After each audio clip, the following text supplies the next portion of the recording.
하나님의 말씀 보겠습니다. 하나님의 말씀은 히브리서 11장 1절에서 3절까지 보겠습니다. 히브리서 11장 1절에서 3절입니다.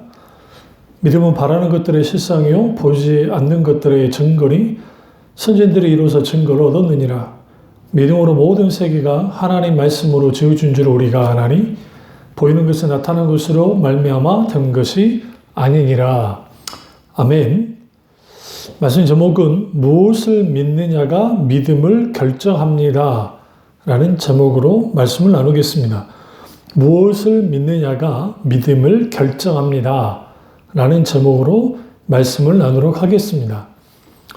히브리서 11장은 우리가 너무나 잘 아는 바대로 믿음의 전당이라고 일컬어집니다. 그 믿음의 전당에 있는 믿음의 사람들은 각기 하나님의 약속을 믿고 그리고 그들이 이 삶을 살았습니다. 우리가 무엇을 믿느냐라고 하는 것, 이것은 크게 두 가지를 잘 살펴야 되는데, 첫째는 믿음의 대상이신 하나님을 알고 믿느냐와 다른 하나는 하나님의 약속을 믿느냐, 따르느냐, 이게 아주 중요합니다. 그래서 히브리서 11장 4절부터 그 아벨부터 시작해서 쭉 믿음의 사람들이 나오는데 그들이 무엇을 믿었었는가를 우리는 분명히 들여다볼 수 있습니다. 결국 에녹이든 아벨이든 철저하게 살아서 역사하시는 인격체신 하나님을 믿었던 사람이고 그 하나님이 어떤 하나님인지를 알고 믿었고 그리고 그들을 향한 약속을 모세이든 다윗이든 누구든 간에 그 약속을 붙들고 하나님을 믿었던 것을 볼 수 있습니다. 그럼 우리는 무엇을 믿는 것일까요? 성경에서 말하는 살아서 역사하시는 인격적인 하나님을 전적으로 신뢰하고 확신하는 겁니다. 그것을 믿는 겁니다. 그러니까 우리가 하나님 하면 떠오르는 이미지가 있을 겁니다. 과거 우리가 성화를 그릴 때에 서양에서 아무래도 성화 그림들이 많이 퍼져 있다 보니까 백발에 긴 머리, 그러니까 금발에 긴 머리에 아주 핸섬한 어떤 예수님의 모습이 성화에 그려지니까 예수님이 그런 분이라고 생각하는 겁니다. 일종의 자기들만의 이미지를 만들어내는 것이죠. 우리가 신앙생활 할 때 조심해야 될 것은 자기 자신이 만들어낸 이미지를 가지고 신앙생활을 하는 겁니다. 그러니까 하나님은 이런 분일 거야 라고 생각하면서 신앙생활하고 또 다른 하나는 그 신앙 분위기와 그리고 각기 신앙의 색깔들, 그러니까 다양할 수는 있는데 철저하게 하나님의 말씀을 중심으로 한 그러한 신앙이 되어져야만 합니다. 그런 의미에서 우리가 아벨, 에녹, 아브라함, 모세, 기타는 하나님의 사람들의 그 모습을 들여다보시면 각기 사람은 다른데 공통점이 있어요. 그것은 뭐냐면 인격적인 하나님을 전적으로 신뢰하고 확신했다는 것과 또 다른 하나는 하나님의 약속을 어떻게 해요? 의심하지 않고 철저하게 믿고 따랐다는 사실입니다. 그래서 믿음은 철저하게 인격적인 하나님께 기반을 두는 겁니다. 그래서 우리 인생을 좌우하는 게 뭐냐? 결국은 우리를 인생을 좌우하는 것은 세상 성공과 기타 그런 것이 내 인생을 좌우하는 것이 아니라 믿음이 좌우합니다. 그러니까 믿음은 인생을 결정합니다. 믿음의 본질은 하나님의 안에서 눈에 보이는 것과 보이지 않는 것들이 있는데 우리가 이 둘 다를 믿음의 눈으로 보고 믿음으로 따라 나가는 겁니다. 그렇다고 한다면 우리는 무엇을 믿는 것일까요? 첫째로 믿음은 인격과 인격적인 관계를 의미합니다. 그러니까 믿음은 하나님께서 한 인격에게 하나님 자신을 나타내시고 그리고 알리시고 설득하시는 것을 전제로 합니다. 그래서 믿음은 철저하게 인격적을 바탕으로 하기 때문에 기계적이거나 혹은 일방적이거나 그리고 인간의 기본적인 어떤 종교적인 체험을 의존하는 게 아닙니다. 오히려 인격적인 관계 속에서 그 믿음이 온전하게 생기는 겁니다. 그러니까 믿음이 마치 어떤 자판기에 동전을 넣으면 음료수가 나오는 것처럼 그렇게 나오게 하는 일종의 도깨비 방망이식으로 사용할 수 있는 게 믿음이 아닙니다. 믿음은 하나님과 인간 사이에 역동적인 관계를 갖게 만들고 그 역동적인 관계 속에는 그 굉장히 생산적인 일들이 벌어지는데 여기서 이 생산적인 일이라는 게 어떤 기적이 일어나고 막 단순한 그런 차원의 말을 하는 것이 아니라 그리스도의 향기를 드러내는 게 있게 되어집니다. 그래서 믿음은 인격과 인격의 관계를 의미하고 그 히브리서 11장 전체를 보시면 인격체신 하나님이 찾아오셔서 한 인격을 다루시고 바꾸시고 인도하시고 그리고 그들 통해서 믿음의 역사가 나타나게 하고 그를 통해 나라를 이기고 때로는 세상을 이기고 십자가의 복음을 하나님 나라의 복음을 예수 그리스도 그분 자신을 하나님 그분을 드높이는 영광 드리는 일들이 분명하게 일어난다는 거예요.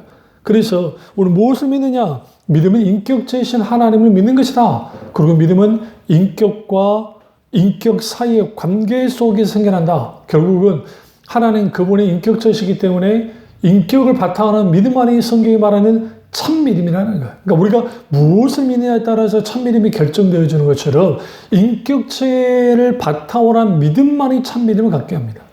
그래서 믿음은 어떤 미신이나 혹은 맹신이나 그쪽으로 치우치게 하지 않아요. 그 미신과 맹신이 왜 생기냐면 맹신은 인격체신 하나님과 교제보다는 자기들의 종교적 체험과 현상을 추구하다 보니까 거기에 이제 쏠려서 그렇게 되어지기도 하고 그리고 미신은 자기가 원하는 신, 그러니까 내가 원하는 하나님을 믿을 때 그래서 자기 방식대로 하나님을 믿는 게 모든 것이 미신입니다. 그러니까 내가 원하는 하나님을 믿으면 미신적으로 믿는 것이고 성경에서 하나님을 믿는 것은 성경에서 말하는 인격적인 하나님을 사실적으로 실제적으로 경험하여 알고 사랑함으로 그 하나님을 전적으로 신뢰하여 믿는 것 그것이 성경에서 말하는 믿음입니다. 그럼 우리가 미신은 결국은 나를 위해서 하나님을 믿는 것이고 성경에서 하나님의 믿음은 내게 믿음 주시는 하나님 그분의 약속을 믿고 따르고 그렇게 믿는 것이 그 믿음입니다. 그래서 소위 이제 미신은 아니라 할지라도 신념 체계가 믿음이라고 착각하는 사람들이 있어요. 그래서 자기 신념 혹은 적극적 사고방식, 실용주의, 기타 등등 인간적인 세상적인 방법론들을 가지고 나와서 그것이 마치 믿음인 것처럼 만들어내기도 합니다. 오늘날의 가장 큰 문제는 감성주의입니다. 그러니까 오늘날의 세상 음악도 그렇지만 감성을 굉장히 이제 터치를 해주죠. 감성적이고 그리고 CF이든 어떤 것이든 그러다 보니까 감성 터치하는 것이 일상화되어졌고 익숙하다 보니까 교회 안에서도 설교이든 예배이든 모든 것에 다 감동 주고 그렇게 되어져야 은혜 받은 것처럼 착각을 하는 겁니다. 오히려 성령께서 찾아오셔서 한 인격을 만지시고 역사해야 됩니다. 그렇게 되어지려면 반드시 우리 지성이 하나님의 말씀 부딪힘이 있어야 되고 그 말씀에 깊이 깨달음을 통해서 우리의 마음의 신앙의 정서 속에서 하나님이 주시는 그 열정을 가지고 그 열정 속에 우리의 선한 의지가 발동되어질 때 성경에서 말하는 믿음을 가질 수 있습니다. 그래서 인격체이신 하나님은 우리를 인격적으로 대우하시고 마찬가지로 우리도 하나님 그분을 하나의 사물로 인식하면서 하나님을 믿으면 안 됩니다. 그러니까 나와 너라는 책 속에서 마틴 부버의 책 가운데 하나님과의 관계가 나와 그것의 관계, 나와 사물의 관계가 되어지면 그 신이라는 존재가 있기는 있는데 그 신과 나는 일종의 이해관계 속에 있게 되어지고 그래서 내게 도움이 되면 하나님이고 내게 도움이 되지 않으면 하나님이 되지 않는 이른바 그런 식의 어떤 신앙을 갖게 되어진다는 거죠. 그래서 오히려 하나님과 나와의 관계가 되지 않으면 모든 것은 헛된 것이다. 잘못된 것이다. 결국 그 신앙은 미신적이고 그 신앙은 문제가 된다는 거죠. 그분이 기독교인이 아니고 유대교인임에도 불구하고 철학적인 사유를 가지고 그렇게 나와 너라는 책을 썼는데요.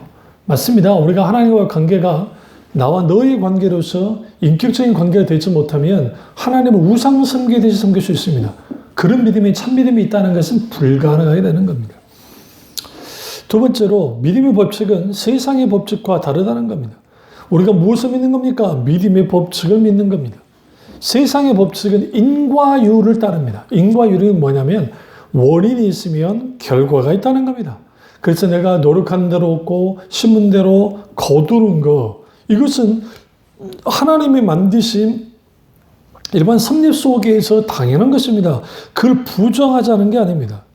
그러나 중요한 건 뭐냐면 믿음의 세계 안에서는 어떤 성도가 자기 자신이 자기 것으로 심고 자기 자신의 것으로 거두는 것을 성경에서 말하는 믿음이라 말하지 않습니다.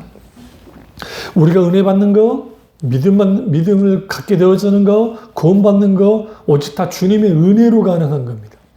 그 우리는 아무것도 하지 않고 그냥 그대로 그렇게 신앙생활을 하라는 것이냐? 그게 아니라 결국은 어떤 모든 것들도 내가 이렇게 잘 심었으니까 내가 잘 거둘 거라고 하는 그 세상 법칙에만 머물러 있으면 안 된다는 거예요. 우리는 분명히 잘 심고 거둬야 됩니다. 분명합니다. 그 씨 뿌리는 비유 속에서도 말씀의 씨가 뿌려졌고 30배, 60배, 100배의 결실을 맺는 것은 이거는 진리이고 또 하나님도 인정하십니다. 다만 중요한 건 뭐냐면 자기 의와 자기 공덕을 내세우면서 내가 내 것을 내가 심었으니까 내가 거두게 할 거라는 거, 그렇지 않다는 거죠.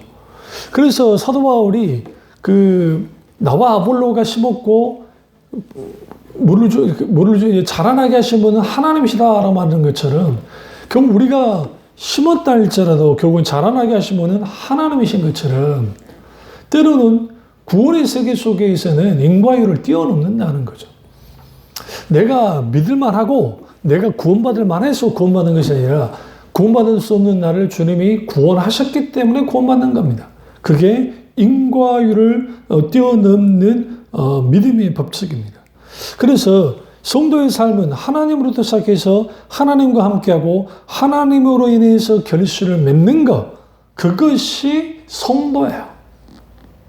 그러니까 우리가 어떤 성과를 냈을 때 말은 하나님이 하셨습니다라고 하지만 오히려 정작 모든 영광을 인간이 가로채는 일들이 비일비재하게 일어납니다. 왜 그럴까요? 내가 이만큼 열심히 했고 내가 이만큼 했으니까 되는 거다. 그러니까 성도들이 기도하다 보면 응답이 되지 않으면 하나님, 내가 하나님께 헌신 봉사하고 헌금하고 시간을 드리고 물질을 드리고 마음을 드리고 정성을 드렸는데 왜 내게 이렇게 역사하지 않습니까? 라고 하는 그러한 기도를 하시는 분들이 많을 겁니다. 원망하면서. 물론 초신자는 그럴 수도 있고 믿음이 약한 사람은 그럴 수 있는데 오랫동안 신앙생활 하시는 분들 중에 그런 분들도 있다라는 거예요. 왜 그렇게 되어지냐면 결국은 이 모든 것들이 뭐예요? 내가 이렇게 했기 때문에 거둬야 된다, 거둬지는 것이다 라고 생각하기 때문에 그렇습니다. 그러나 사실은 우리가 아무리 심는다고 할지라도 그 심는 것이 그대로 거둬지느냐? 아니요. 눈물로써 씨를 뿌린 자가 기쁨으로 단을 거두리라는 말씀처럼 우리가 하나님 앞에 우리가 기도하면서 우리가 정말 눈물을 흘리며 기도하며 부르짖고 기도하면서 하나님 근만을 바라보고 나아갈 때 거기서 기쁨으로 단을 거두는 일들이 벌어지는 거예요. 그럼 눈물로써 우리가 정말 그 씨를 뿌리고 정말 기도하는 자들 속에서 왜 그러면 기쁨으로 단을 걷게 되는 것이냐. 그것은 뭐냐면 철저하게 자기 자신을 회개하고 돌이키고 나는 아무것도 아니고 주님만을 바라보고 나와서 주님만을 찾아 나아갈 때 거기에 기쁨으로 단을 걷는 거두는 그런 일들이 일어나는 것이죠. 그러니까 내가 기도했기 때문에 이 일이 일어났다라는 것은 인간적인 관점은 그럴 수 있을지 모르지만 물론 기도해야 하나님의 역사가 나타나면 그러면 뭔가 그렇게 기도하게 하셨던 하나님, 그리고 그 기도로 나아갔던 나, 그리고 그렇게 했던 모든 것들 도우시는 성령님, 그 성령님을 통해서 이 모든 일들이 벌어진다는 거죠. 세상 법칙은 인과율을 따르기 때문에 내가 한 만큼 걷어내는 거야. 그러나 오늘날에는 이게 세상이 많이 왜곡됐기 때문에 내가 수고한 만큼 대가가 뒤따르는 경우가 그렇게 많지 않고 내가 힘들게 어렵게 막 열심히 한다고 해서 일들이 잘 풀리는 것도 아닙니다. 세상 만사가 그러하기 때문에. 인간이 죄된 세상에서 만들어낸 세상 시스템 자체가 부조리가 많고 그리고 부조화도 많고 그리고 가난한 자와 부자야 간의 이라는 게 절대적인 차이를 빈부격차도 많기 때문에 세상은 철저하게 인간이 이런 문명을 만들어냈지만 그러나 결국 그 속에 있는 수많은 부작용 속에 들어가서 사는 거죠. 그래서 하나님은 우리에게 뭘 가르치냐면 너희가 심때 주님으로 인하여 심는 거야. 주님의 말씀을 통해 약속을 심고 주님이 비추셨던 그것들을 심어 나갔을 때 거기에 기쁨으로 다는 없는 일이 벌어지는 것이고, 그건 단순히 인과를 통해서 내가 심었기 때문에 거두어지는 게 아니라 분명히 심긴 해야 되지만 거두겠으면 하나님이시고, 결국 그렇다고 한다면 우리가 구원의 세계 속에서 믿음의 세계 속에는 인과를 뛰어넘는 경우가 굉장히 많다는 거죠. 야곱이 아주 착했기 때문에 그가 믿음의 조상이 된 게 아닙니다. 에서에 비해서 정말 사람 자체로 봤을 때 에서가 훨씬 나은 사람입니다. 그럼에도 불구하고 야곱은 뭐였습니까? 하나님의 은혜 가운데 믿음의 조상이 된 것처럼 많은 하나님의 사람들 중에서도 그들이 일종의 소위 말 세상 말하는 대로 내가 심었으니까 걷게 되는 일들이 막 벌어질 것 같지만 오히려 보이지 않는 하나님 은혜가 그들을 통해서 어떻게 해요? 열매를 맺게 만드는 그러한 일들이 있다는 것이죠. 그래서 우리가 세상 법칙을 따라가면 내가 노력하고 기도로 밀어붙여서 내가 기도의 공덕을 많이 쌓은 만큼 기도 응답도 잘 될 거라고 하는 것들은 자기 공덕 신앙이에요. 그러니까 예수님이 그런 말 하잖아요. 그 유대인들이 바리새인들이 중언부언하는 기도를 하는 이유가 뭐냐면 그렇게 신에게 계속 알지도 못하는 말들을 자주 하고 정성을 들이고 뭐를 해야 신을 움직여서 소위 자기들이 원하는 응답을 받을 수 있다는 거죠. 원래 우리가 기도할 때 조심해야 될 것은 뭐냐면 기도로 하나님을 움직이려고 하는 거야. 아니에요. 하나님은 절대로 우리가 기도한다고 해서 움직여주는 분이 아니에요. 물론 우리의 기도 속에서 역사하시는 분이에요. 모든 하나님의 역사는 하나님의 주권 가운데 하나님의 때에 하나님의 타이밍에 맞춰서 우리에게 하나님 차원의 하나님의 일들을 이루시기 위해서 그때 움직이십니다. 그러니까 우리가 아무리 조급해도 하나님이 조급하지 않으세요. 히스기야의 상황이 사내립에 쳐들어갈 때 얼마나 조급하고, 그리고 출애굽한 이스라엘 백성들이 홍해 앞에 있을 때 얼마나 조급한 일들이고, 사울에게 세겹 우겨싸임을 당했던 다윗이 얼마나 위급한 상황이 있었습니까? 그렇게 부르짖고 기도한데도 불구하고 하나님이 즉각 구원해 주지 않았습니다. 왜 그러냐면 하나님은 우리가 이렇게 기도하는 거 원하시고, 우리가 기도할 때에 우리의 기도 속에서 하나님 뭘 원하시냐면 우리의 기도를 통해 하나님 움직이는 것이 아니라 하나님 그분과 동역하고 동행하기를 원하는 거예요. 우리는 동역하고 있어 기도하는 거야. 비록 이것이 내 일이지만 내가 하나님 그분의 도움을 구해 나아갈 때 이 일을 통해서 하나님이 영광 받으시면 그것이 주님의 일이 되어지는 거예요. 마찬가지로 오늘날 우리가 기도할 때에 우리가 기도재단을 쌓는다, 40일 금식 기도를 한다, 40일 새벽 기도를 한다, 철학 기도를 한다, 산 기도를 한다. 좋아요. 문제를 위해서 기도한 것 자체 뭐가 잘못되겠어요? 여러분 하나님의 손을 구하는 그 자체는 잘못된 게 아니라고 말씀드렸습니다. 그냥 하나님의 손만을 구하는 게 문제라는 거야. 문제 해결만 하고 나오는 거야. 문제 해결자 대신 그분에게 기도하기보다, 인격지신 하나님께 반응하기보다, 그분을 찾기보다는 이 길 해결해 주십시오 그렇게만 기도하니까 그 문제가 해결이 되고 나면 감사한가거나 딸랑내고 그냥 아무 일이 없던 것처럼 이전으로 돌아가 버리는 그런 일들이 있는 것이죠. 이게 무엇에서 나왔냐면 일종의 기본의 그러니까 세상의 법칙, 종교심의 법칙. 내가 신에게 이렇게 좋은 일을 하면 신을 좀 노엽지 않게 좋은 일을 하면 신이 나를 도와줄 것이다. 그러니까 미신이 뭐냐면 내가 신이 기쁘도록 즐겁도록 해주면 신이 내게 복주고 화내지 않고, 그러나 내가 신에게 좀 등한시하면 신이 내게 화를 낼 거라는 거죠. 하나님은 그런 하나님이 아니에요. 하나님은 인격적인 하나님입니다. 마음과 마음을 나누기를 원하시는 하나님이고, 결국 이 세상이 돌아가는 모든 원리는 결국은 인과율의 법칙이 아주 중요하게 하죠. 나쁘지 않으니까요. 그런 하나님이 또 그 인간을 심는 대로 거둔다는 말씀을 성경에 하고 있으니까. 그러나 동시적으로 심는 대로 거둔다고 하는 그 말씀과 동시에 그를 뛰어넘는 인과율을 뛰어넘는 은혜의 법칙이 있는데, 그 은혜의 법칙은 결국은 하나님 그 신의 그분의 은혜가 우리를 구원받게 하고, 우리가 자격 없는 자에게 의롭다 여김을 받게 하신 그 자격을 부여하시는 그 크신 하나님의 헤세드에 놀라운 은혜의 법칙이 있다는 사실이에요. 그러면 그것을 우리가 분명하게 받아 누리려면 철저하게 십자가 앞으로 나아가야 되고, 예수 그리스도의 십자가 앞에서 회개하고 돌이킬 때 그 일들이 일어나는 겁니다. 세 번째로 우리는 무엇을 믿는가에 따라서 참된 믿음을 갖게 되는데, 무엇을 믿느냐? 믿음에는 지정의의 조화가 요구된다는 사실을 알고 믿어야 됩니다. 지식과 감정과 의지의 조화가 있어야 됩니다. 우리가 지성적인 교회는 주로 이제 학자층, 좀 그래도 학력 수준이 높은 분들이 이제 이런 교회를 다니는데, 문제는 뭐냐면 이들이 지성으로만 계속 가다 보면 그게 머릿속에 관념으로만 하나님을 믿는 겁니다. 그러니까 실제가 되지 않는 모든 신앙은 관념적인 신앙입니다. 그러니까 머릿속으로만 다 믿는 거예요. 그래서 오늘날 우리가 저나 여러분이나 모든 사람들은 인문주의 영향 가운데 서구 교육을 받고 자라나왔습니다. 그러다 보니까 이성주의 영향을 받았죠.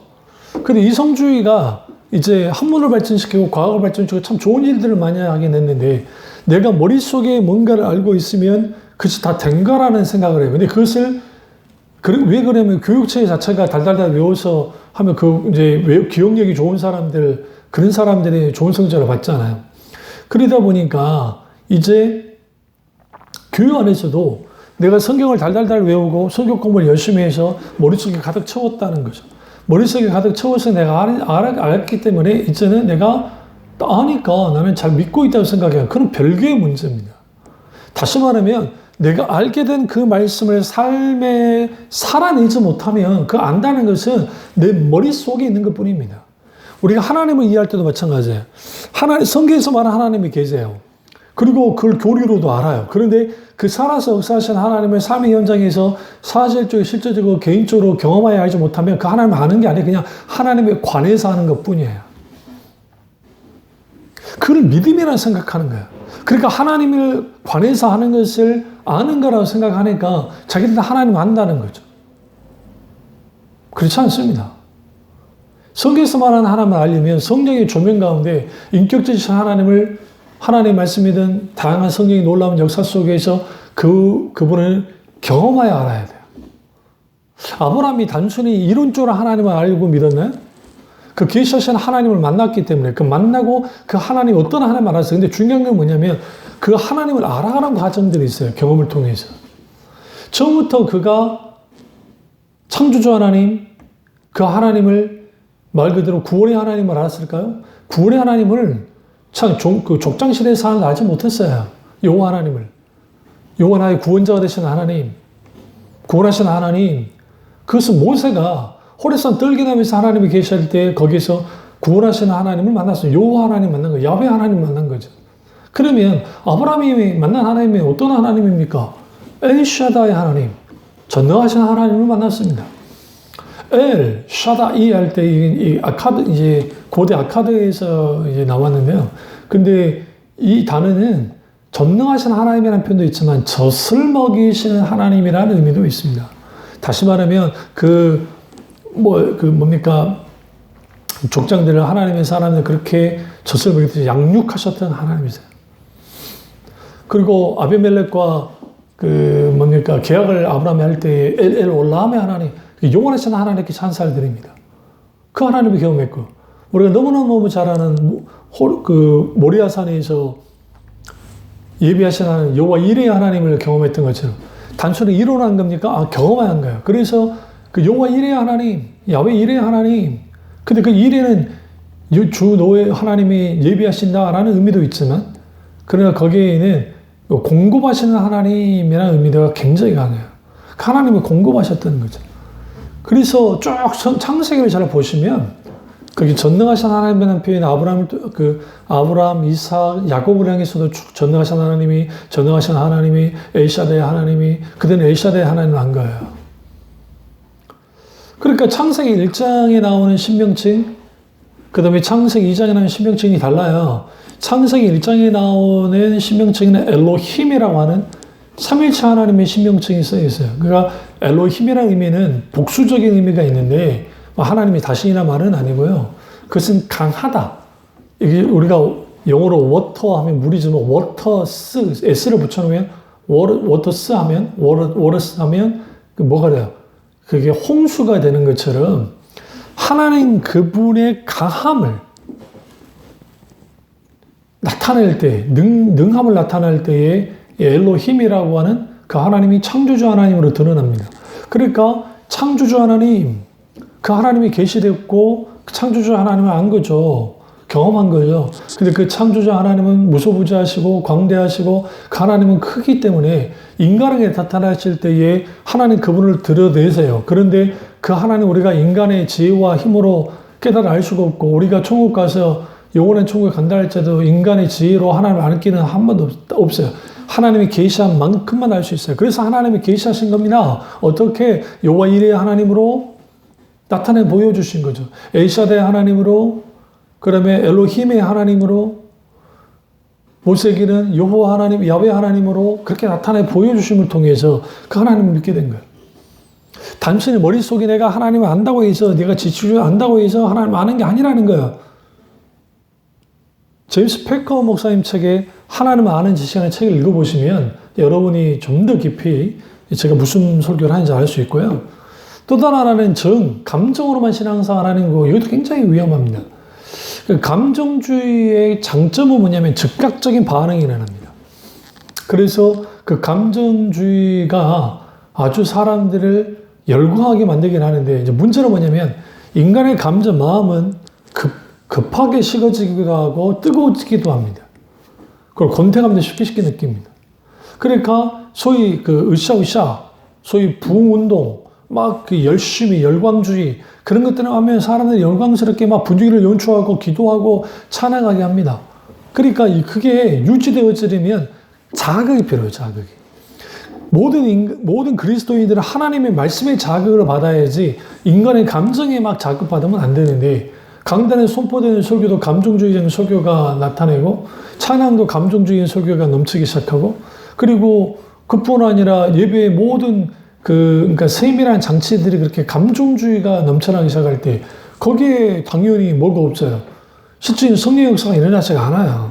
인간의 감정만에 폭발되어지는 거죠. 이걸 제가 늘 말씀드리면 이걸 종교놀이라고 그래요. 아니면 감정 소진. 그래서 그 감정 소진을 계속 하는 거예요. 그렇게 소위 과거에 싸구려 분강사 밑에 있는 교인들이 그런 걸 많이 했는데, 막 뜨거워진 것 같고 웃기도 하고 좋고 하면서 막 뜨겁기는 하는데, 막 즐겁기는 하는데, 정작 뭐가 없냐면 안고 없는 찐빵처럼 뭔가 허전함을 느껴요. 왜? 감정들만 했기 때문에. 인간의 영혼은 하나님의 말씀에 공급을 받아야 살아나는데 그게 되지 않으니까 거기로부터 심각하게 문제가 발생되어지는 겁니다. 우리 이걸 통해서 우리는 무엇을 알아야 되냐면, 철저하게 우리 신앙은 감정이 아니라 철저하게 전인격, 지성과 감성과 의지를 가지고 신앙생활을 해야 됩니다. 그럼 감정은 필요 없는 것이냐? 그렇지 않다고 늘 말씀드렸잖아요. 그러니까 조나단 에드워드 목사님의 책 가운데 신앙 감정론이라는 책이 있는데요. 아주 귀한 책입니다. 그러니까 예일대학 교수이자 목사님이셨던 조나단 에드워드 목사님이 인간의 감정이 아주 중요하고, 그리고 그 신앙의 세계 속에서 정말 좋은 영향을 끼치지만, 그러나 자칫 잘못하면 인간이 소위 감정주의로 가버리면 하나님의 말씀은 등한시하고 현상만을 쫓게 돼요. 그러면 현상만을 쫓기 시작하면 거기만 기적이 일어났다더라 뭐가 난 거야. 예수님이 기적을 일으키실 때마다 조용하게 했던 거, 그 말을 못하게 했던 거, 내가 이따 하지 말라고 했던 이유는 뭐냐면, 사람들이 현상을 쫓는 것이 아니라 인격자신 하나님을, 예수님의 하나님 나라의 복음을 따라 나오기를 원했지 현상을 따라 나오기 원치 않았다는 거예요. 그런데 사람들의 감정주의에 빠지면, 소위 광신적인 은사주의에 빠지면 현상 뭐 누가 예언한다더라. 제가 늘 말씀드리지만 엄청난 예언 기도를 하는 사람보다 내가 하나님께 기도 응답받는 게 더 정확하다고요. 그리고 무슨 과거에 방언 열풍부터 시작해서 저는 방언 은사가 있다고 믿습니다. 그런데 그런 여러 가지들, 신유, 기타 등등 여러 가지, 그러다 보니까 일어나는 현상 보여줘야 돼. 보여줘야 믿는 것들이 돼요. 얼뜻 그런 교회 가보면 아주 사람들이 믿음이 좋은 것 같지만, 영적인 것 같지만 한쪽에 나사가 빠진 것처럼 한쪽에 치우쳐 있어요. 그러니까 하나님의 말씀과 관계없는, 그리고 그게 막 성령 역사를 탄다고 하지만 예수 그리스도 그분 높여지지 않는 경우가 많아요. 그럴 수밖에 없는 게 현상만을 쫓으니까. 인격자신 하나님을 중심으로 한 신앙이 되지 못하니까. 그러면 무슨 일 보냐면 그게 병이 들어요. 아주 심각해져요. 문제가 돼요. 왜? 현상노름하니까. 현상노름하면 거기에 이게 사탄이 역사한 건지 하나님이 역사한 건지 알 수도 없고 인간의 감정작용인지 아니면 성령의 역사인 건지를 알지 못하는 아주 위험한 신앙에 빠질 수가 있습니다. 그리고 또 하나는 이제 의지를 강조하는 교회. 이런 의지를 강조하는 교회 가운데는 이제 율법주의에 빠질 확률이 높고요. 소위 이제 운동권 출신 교회들. 그러니까 뭐 기장교회라든지 자유주의 교회들이 여기에 좀 많이 속하는데요. 어떠한 사회운동, 무슨 운동을 하는 거죠. 그래서 성경을 보더라도 성경에 나오는 기적들을 막 이제 뭐 몰토만이나 뭐 이 사람들이 성경을 막 성경의 기적들을 빼버리니까 남는 것은 성경에 여기 그 케이스 가족밖에 없다고 하는 우스갯소리가 있는 것처럼 윤리 도덕적인 측면을 계속 강조하니까 우리가 의지적으로 이렇게 윤리 도덕적으로 삽시다. 우리가 한 가지 이제 이걸 좀 짚고 넘어가야 될 게 기독교는 윤리 도덕적인 종교가 아니에요. 그러니까 사람들이 착각하는 게 기독교는 윤리 도덕적인 종교라 생각해요. 아니요. 이거 오해하지 마세요. 기독교는 윤리 도덕을 뛰어넘어요. 어떻게 뛰어넘냐면 무시한다는 게 아니라 하나님의 도덕적인 통치를 받는 교회, 그리고 하나님의 도덕적인 통치가 교회와 성도들에게 영향을 미치고 그 하나님의 도덕적인 통치 아래에서 윤리 도덕이 나타나는 거예요. 그러니까 세상의 윤리 도덕은 상황 윤리가 있는 것처럼 그들의 상황에 따라서 윤리 도덕의 기준이 달라져 버립니다. 그러나 기독교에는 상황에 따라 윤리 도덕의 기준이 달라지는 것이 아니라 하나님의 말씀의 기준에서 분명하게 윤리 도덕이 행해져요. 그런데 그 윤리 도덕이 행해질 때에 율법의 두 가지 정신, 거기에 가장 큰 정신, 두 가지 아니라 큰 정신이 뭐냐면 헤세드, 인자함이, 자비함이. 그러니까 공의와 자비가, 하나님의 공의와 자비가 같이 가야 되는데 이게 하나만 가버리면, 공의만 가면 아주 서슬퍼런 칼날처럼 그렇게 되어버리는 거야. 그러면 그렇게 되어지면 과거 어떤 그 남송시대의 그 중국의 그 유명한 이름이 지금 생각나는데 그 관원처럼 개잡두를 가져와 해서 목을 자르든지 팔을 잘라버리는 그렇게 되죠. 그러니까 과격해지죠. 그리고 또 다른 한편으로는 막 자비자비만 하면은 아주 또 율법 폐기론자들이 나오기 시작하고 이제 문제가 되는 것이고. 근데 주로 이제 의지를 강조하는 교회들 속에서는 그 사람들을, 그러니까 이제 자유주의 교회가 아닐지라도 청년들에게 그러니까 뭐라 그래요? 청년이든 누구든 간에 어떤 그런 설교 참 잘하는 목사가 있어요. 그런 분이요. 근데 그 설교 들으면 설득이라는 표현보다는 군중 심리를 잘 이용해서 막 하는 거죠. 그래서 그러면 그 의지적인 결단을 막 촉구하는 거예요. 의지적인 결단을 촉구하는 것 자체는 잘못된 게 아닌데 그 결단은 말씀에 반응하게 결단돼야죠. 온전히 되는 거예요. 그러니까 은사주의자들 누구들도 그걸 잘 이용을 해요. 많이.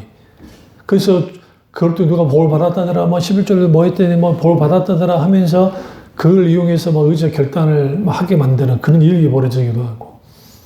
그러니까 그 의지적인 결단만을 막 하면 그 의지, 내 힘으로 내 뭔가를 해보려고 몸부림치지만 넘어지니까 막 반복합니다. 내가 뭔가 신앙생활을 잘하는 것 같을 때는 우쭐해지지만 못할 때는 코가 납작 그냥 돼버리는 그런 일들이 있게 되는 거죠. 이 모든 것부터 우리는 벗어나야 됩니다. 어떻게? 지식과 그 감정과 의지의 조화가 있어야 돼요.